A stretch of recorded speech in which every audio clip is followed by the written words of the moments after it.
I don't really know where to start for people who aren't familiar with this kind of disgusting machine that the media is and how it works. Perhaps it's enough to say that most human wars have come about as a result of lies, and that seems absolutely clear in democracies. That democracies have to be lied into war. It's a very serious ongoing problem. It has resulted in the deaths of millions of people in the last 50 years. And I say, ladies and gentlemen, the absolute worst case that could happen is that we don't ask those questions, is that we do simply trust the government, because we have evidence that when we do that, things go wrong. You asked generally about what kind of programs were happening, not just in Germany, but around the world. This is the one that everyone's familiar with, the PRISM timeline. U.S. internet service providers, the one that everybody relies on around the world, started going beyond what the law required to cooperate with the government and give them access to people's data without warrants. But this was the first time that the CIA was openly advocating for permission to have been able to torture. And that seemed to me so abhorrent that I wanted to disassociate myself from the CIA for the first time since 1963, because I didn't want to be associated in any way, however remotely, with an agency engaged in torture. But the NASCAR drivers all wear like the sponsorship on their uniforms from the different companies that sponsor them. And I really think that in our Congress in the United States, every member of Congress should have to wear the logos of every company that paid for them to get to Washington.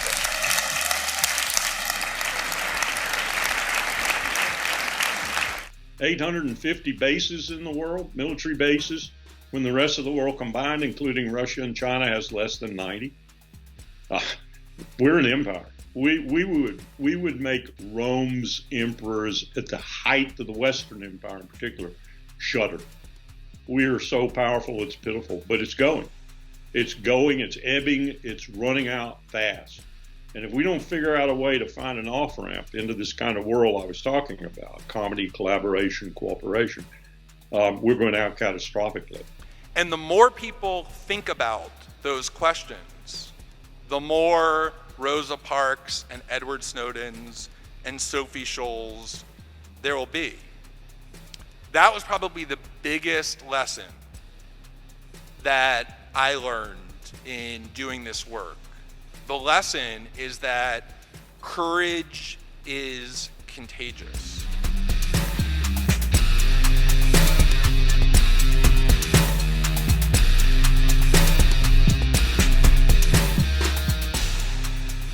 The mainstream media are an ideological instrument. They have owners, they have commitments, they have advertising support, and so on. But we shouldn't have any illusions. They're not coming from Mars. They are based on existing institutions of power and domination within our societies, and that affects the way what they choose to discuss at all, some things they don't discuss, and the ways in which they do it. It would be almost a miracle if that weren't true. And when they condemn actions like these, that should be taken as praise. Say we're doing the right thing. And it is essential for us as Democrats, as progressives, and this is what DiEM25 is trying to do in Europe, to unite across different European countries and forget about the old-fashioned political system, going to a new politics that confronts simultaneously the collapsing ruling class apparatchiks and the rising fascists, nationalists, xenophobes. This is a difficult struggle, but this is our generation's duty. You know, the primacy of the profits of these industries come before the health and well-being of the human race and of the the planet itself. So the only hope we have is to build sustained mass movements that engage in civil disobedience. I'm not naive enough to tell you that it's going to work, but to somehow trust, I think, in the structures of power at this point is very naive. Because you cannot get climate justice unless you also have economic and social and racial and immigrant justice. As Martin Luther King said, a threat to justice anywhere is a threat to justice everywhere.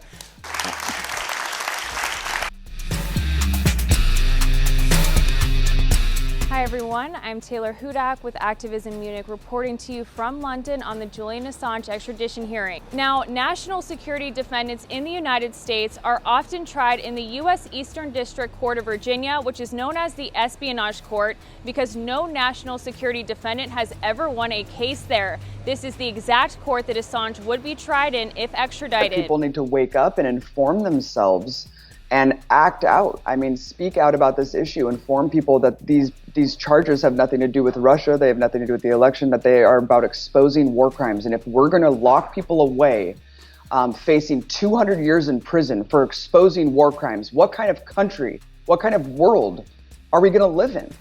There is hope. There is hope as long as we can gather here, as long as we can give a voice to those who don't have a voice anymore.